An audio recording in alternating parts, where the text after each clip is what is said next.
Buenos días. Partimos del conocimiento de cómo el ser humano argumenta la percepción para poder así construir su identidad. Mi nombre es Ketty Paola Baena Zabaleta, estudiante de Psicología de la Universidad Nacional Abierta y a Distancia. Con el curso de Sujeto, Comunidad e Interacción Social, Grupo 8. Bueno, estamos en el día de hoy, 27 de marzo del 2018, en el municipio de Planeta Rica, Córdoba, en la residencia de la licenciada Claudia Elena Díaz Ramos. Es licenciada en Ciencias Sociales con una maestría en Pedagogía de Derechos Humanos. Bueno, actualmente ejerce la docencia de Ciencias Sociales en el Colegio Simón Bolívar de este municipio. Bueno, consideramos importante la participación de la licenciada porque es pieza fundamental en el conocimiento a partir de su perspectiva profesional, porque trabaja con aspectos que acontecieron, así como los que están en estos momentos sucediendo. Bueno, le damos la bienvenida, licenciada. Muchísimas gracias, buenos días. Bueno, vamos a realizar unas preguntas en relación a sujeto, comunidad e identidad. Bueno, la primera es, ¿usted qué entiende por sujeto, subjetividad e identidad? Bien, dentro de la visión antropológica que existe, es pieza fundamental el sujeto. ¿Por qué es pieza fundamental el sujeto? Hombre, porque sinceramente el sujeto es quien construye, quien es la parte activa en un entorno dado. En este caso, el sujeto, el hombre como sujeto, está llamado a hacer acción, ¿verdad? Acción en su comunidad, en su entorno, en el espacio en donde se desenvuelve, en el trabajo, en lo laboral, en la escuela. Máxime cuando son espacios en donde usted construye todos los días elementos que de una forma inciden en el bagaje de lo que está realizando. La subjetividad, bueno, el sujeto, de acuerdo a cómo mire su entorno, él va a hacerse una noción, una perspectiva de lo que está sucediendo alrededor de él. La subjetividad marca un espacio en la libertad del hombre para pensar y para digerir todo lo que está sucediendo a su alrededor, ¿verdad? Y así construye sus elementos. Y en cuanto a la identidad, bueno, la identidad implica ya un poco más allá de la subjetividad. ¿Y qué es lo que implica? Que esa construcción se hace colectiva, ¿verdad? Ahí validan espacios, validan prototipos, validan roles, validan una serie de elementos que hacen que tú te adhieras a un grupo, ¿verdad? De pronto son elementos muy afines dentro de lo que significa la construcción del ser y del colectivo, del ser individual y de la colectividad. Pienso que son elementos valiosos para tener en cuenta en la construcción, ya sea histórica, ya sea social, ya sea económica, ya sea política, ya sea religiosa. Son importantes estas nociones. Para usted, ¿cómo se construyen estos procesos de subjetividad y cómo estos aportan a la consolidación de una comunidad? Bien, cuando nosotros observamos comunidades, observamos que estas han sido construidas paulatinamente, ¿verdad? Los grupos humanos siempre han compartido todos esos pensamientos, todas esas creencias, todas esas visiones de mundo, esas cosmovisiones, esas construcciones a partir de un elemento primigenio que es la subjetividad, es el yo, cómo construyo yo y cómo comparto yo sobre los demás, ¿verdad? Entonces, esas construcciones se validan en la medida en que son aceptadas, que mi posición puede ser aceptada por un grupo de personas, ¿verdad? Es importante anotar que en estas construcciones, en estas cosmogonías, en estas conjunto de elementos, son vitales la socialización, ¿verdad? Porque no es lo que yo piense del mundo, sino cómo yo voy a cambiar ese mundo y cómo voy a involucrar a los demás.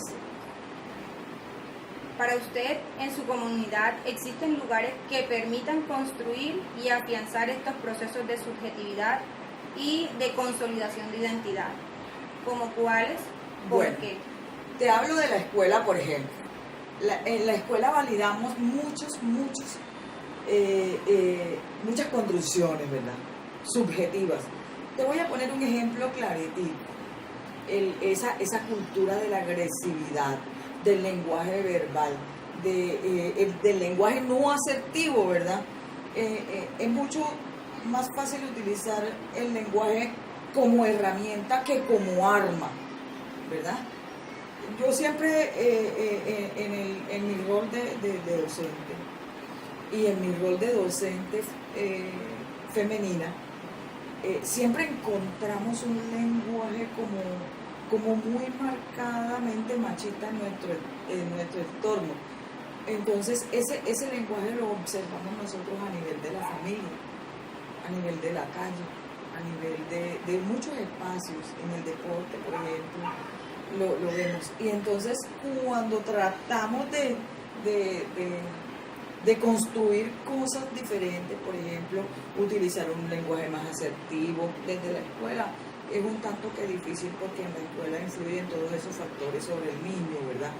Y sobre nosotros también. Tenemos muchos legados culturales que nos han dejado nuestros abuelos, nuestros padres, en el cual utilizamos ese lenguaje machista, ¿verdad? Entonces, para cambiar, para construir ese toca mirar qué piensa cada uno de los niños, cuál es la visión que él tiene de ese lenguaje, cómo afecta ese lenguaje, cómo ese lenguaje tiende a ser más agresivo, más al bullying, si es género, por ejemplo, en mi caso femenino.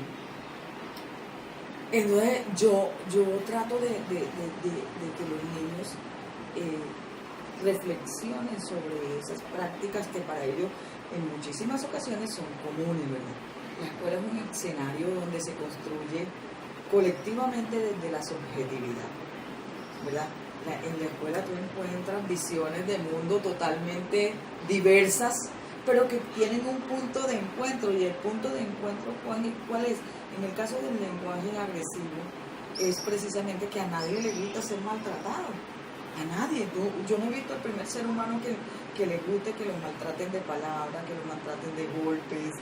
Sí, ese maltrato físico y ese maltrato psicológico, ese maltrato verbal, a nosotros los seres humanos no nos gusta, ¿verdad? En un caso dado, ya si nos gustara es porque tenemos una patología bien tremenda, ¿verdad? Pero sí, totalmente. Entonces, ese es un escenario para mí propicio. Y desde allí es que se llevan a cabo esos procesos. Por eso la escuela es un territorio de paz, y la escuela debe dar herramientas, no armas, ¿verdad? Por ejemplo, usted ve en un debate un grupo de niños agrediéndose porque X o Y, ahora que está de moda el proceso político, ellos ven a sus papás discutiendo por X o Y candidatos y ellos asumen un rol también agresivo. Y entonces, ¿por qué no decirle a los niños que cada quien es libre de expresar y de votar por quien quiera, ¿verdad? Que eso es un ejercicio mental, es individual, ¿verdad? Pero ¿qué busca ese ejercicio individual? La colectividad del bienestar de todo el mundo. Entonces, mire que es un escenario propicio. Para mí la escuela es, mejor dicho, es un espacio, uno va para desarrollar este tipo de construcciones. Y independientemente a la escuela, ¿qué otros lugares le permite a usted, por ejemplo, construir este proceso de subjetividad y de identidad? Sea con su familia o en el trabajo. Sí, la familia es el elemento primordial para las construcciones, ¿verdad? Porque en la familia se confluyen muchos roles. Por ejemplo, el rol de padre no es el mismo que el rol de hijo, ¿verdad? Y sin embargo, cada quien tiene una perspectiva. Ahí hay una construcción. Si tú vas a una iglesia, por ejemplo, ¿verdad? En la iglesia lo que busca es cohesionar una creencia, cohesionarla, estar alrededor de esa creencia. Pero muchos de nosotros asistimos, los que somos de alguna forma creyentes en alguna religión, siempre vamos por preguntas y por respuestas, ¿verdad? ¿Por qué me sucede esto? ¿Por qué? ¿Cuál es la explicación de esto? Y entonces tú te das cuenta que desde mis incógnitas, desde mi situación personal, yo busco un refugio colectivo, ¿verdad? Que es la iglesia. No sé, ahí entonces juega parte importante la visión que yo tenga de esa y por qué escojo esa. Los escenarios deportivos son cuestiones subjetivas. Tú ves las barras bravas y tú dices, ¿cómo el deporte hace que se logre una salvajada de esta, ¿verdad? Que se agredan, que... No, pero un comportamiento tenaz y actitudes agresivas. Tú vas a un estadio porque te vas a recrear, porque vas a ver buen fútbol, porque vas a ver a tu equipo, pero de allí a que llegues a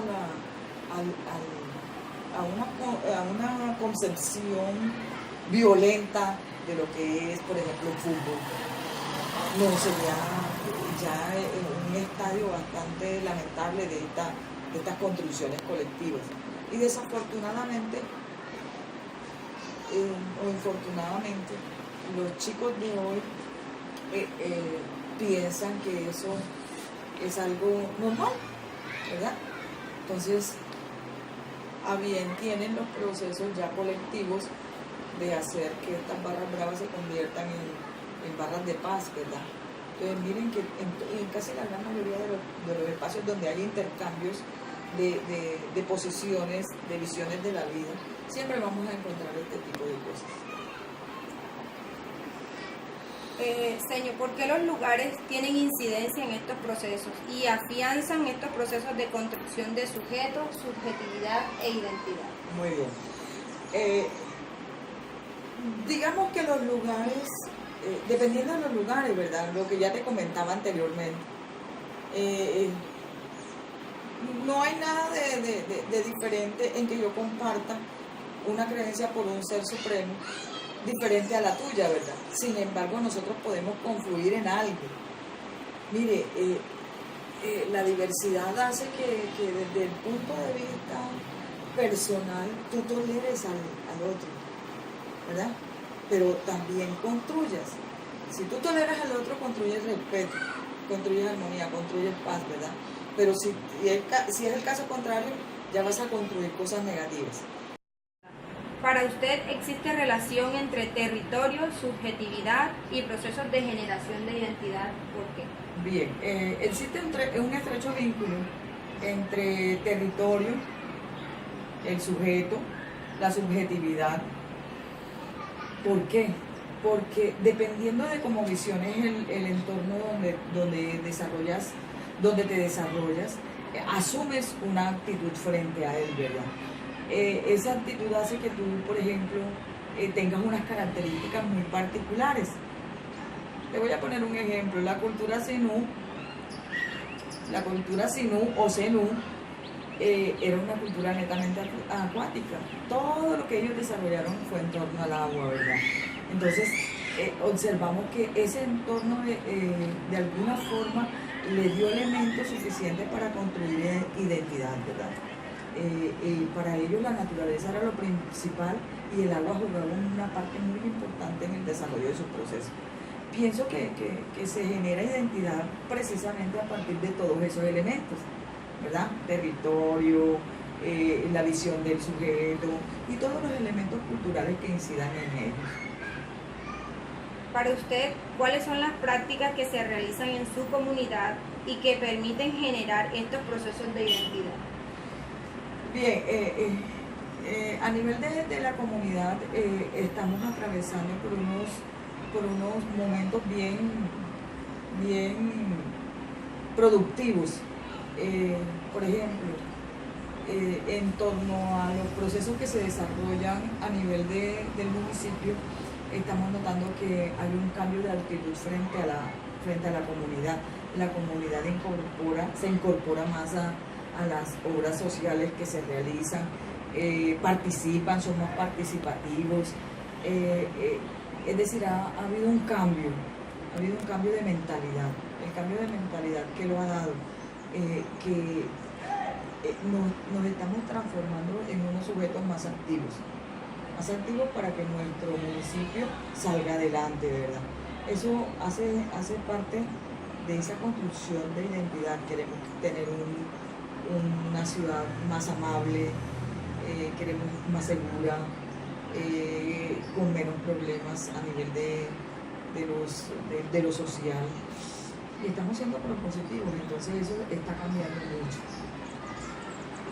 ¿Cree usted que los procesos de construcción de sujeto, subjetividad e identidad son producto también de los medios masivos de comunicación y de consumo? Bueno, los medios de comunicación inciden de manera directa en la visión que los seres humanos tenemos de las cosas y cambian muchos prototipos, ¿verdad?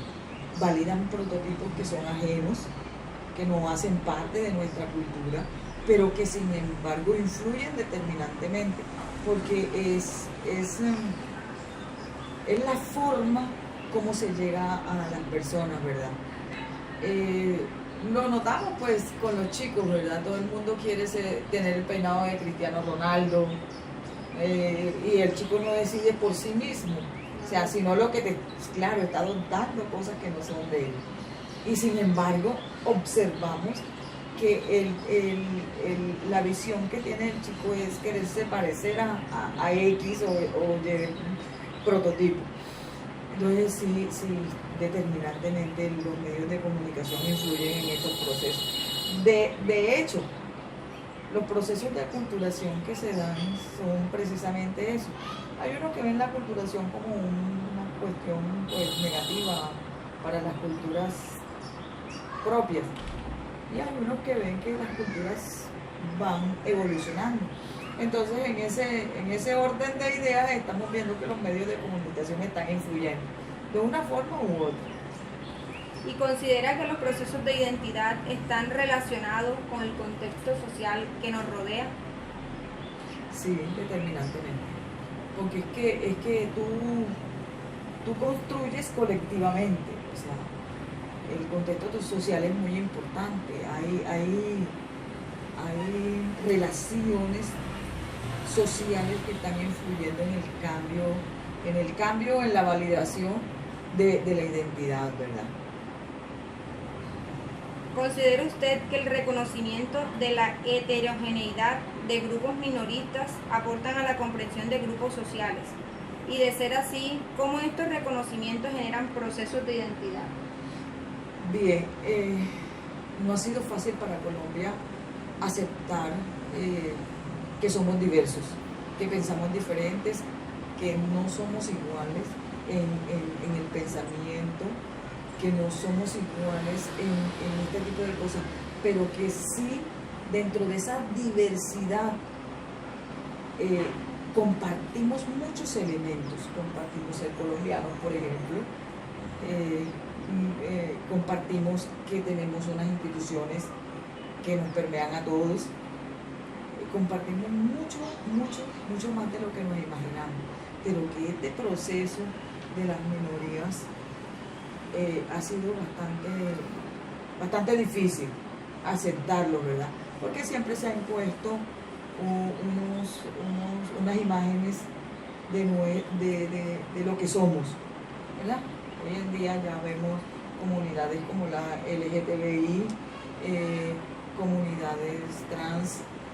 Que día estaba observando un grupo de chicos punqueros que llegaron aquí a Planeta. No se ven, los ven como bichos raros, ¿verdad? Pero son parte esencial de nuestra comunidad, de nuestra colectividad. Y por lo tanto ellos no piensan como nosotros y ven el mundo totalmente diferente, pero que deben ser aceptados. Esa es la visión que hay, ¿verdad? Construirlo es un poquito difícil, pero ahí vamos. Y ese reconocimiento precisamente es el respeto por todos los que no piensan igual a mí, pero que también pertenecen a mi mundo. Entonces ese es el reto que tenemos hoy. Bueno, O sea que podemos decir que el sujeto, subjetividad e identidad, todo depende del enfoque en que lo miremos. Digamos que estamos acostumbrados a construir individualmente para pasar a lo colectivo, ¿verdad? Y cuando ya se valida colectivamente, que el individuo asuma que eso es algo que se validó por la gran mayoría de la gente o por la gente que está a tu lado y que hace que tú cambies la forma de pensar. De pronto, si tú no eres igual que yo, te tengo que respetar igual, te debo respetar, porque ese es el imperativo categórico, ¿verdad? Yo no pienso como tú, pero respeto lo que piensas, ¿verdad? Entonces, esa construcción es un tanto que difícil, pero que la estamos haciendo. La estamos haciendo en la medida en que estamos dejando un poquito de lado la visión que tenemos egoísta de las cosas. Damos con esto finalizada la entrevista. Le agradecemos muchísimo su participación y el aporte de su gran conocimiento para estas preguntas. Muchísimas gracias.